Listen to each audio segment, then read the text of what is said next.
कृषी मंत्री नाशिकला दिवसभर बैठका घेत राहिले आणि अंधार पडल्यानंतर अवकाळी पावसामुळे झालेलं नुकसान बघायला गेले.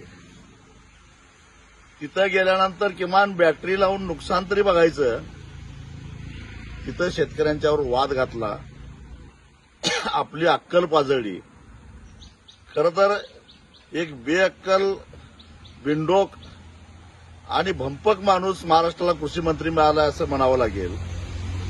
याच कृषी मंत्र्यांनी शेतकऱ्याची तुलना भिकाऱ्याबरोबर केली आणि आता म्हणतायत की तुमचं कर्ज माफ झालं तर तुम्ही साखरपुड्याला पैसे खर्च करता, तुम्ही लग्नाला पैसे खर्च करता. यांना एवढी अक्कल पाहिजे की शेतकऱ्याचं कर्ज सरकार भरणार आहे, ते बँकेत भरणार आहे, शेतकऱ्याच्या हातात येणार नाही.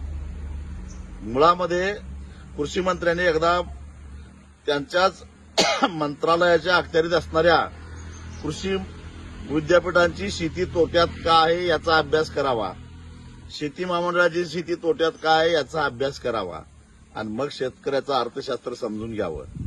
हमी भावापेक्षा 1200 रुपये कमी किमतीमध्ये सोयाबीन विकायची वेळ आलेली आहे. यांच्याच कर्तृत्वामुळे त्यांची हिंमत नव्हती केंद्र सरकारला कांद्याचं निर्यात शुल्क कमी का करत नाही असं विचारायची. त्यामुळे शेतकऱ्याला केवढी मोल किमतीनं कांदा विकावा लागला.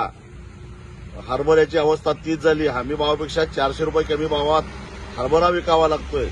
तुरीची अवस्था तीच आहे. गेल्या वर्षी कापूस आयात केल्यामुळे कापसाला भाव नाही आणि हे आम्हाला अक्कल शिकवायला लागलेत की तुमचं कर्ज माफ करा. तुमची अवकात नव्हती, तुमच्यात हिंमत नव्हती, तर शेतकऱ्यांची मतं घेण्यासाठी आमचं सरकार आल्यानंतर तुमचा 7/12 कोरा करतो असं म्हणून शेतकऱ्याला फसवून त्याला गंडवून तुम्ही मतं का घेतली या प्रश्नाचं पहिल्यांदा कृषी मंत्र्यांनी उत्तर द्यावं.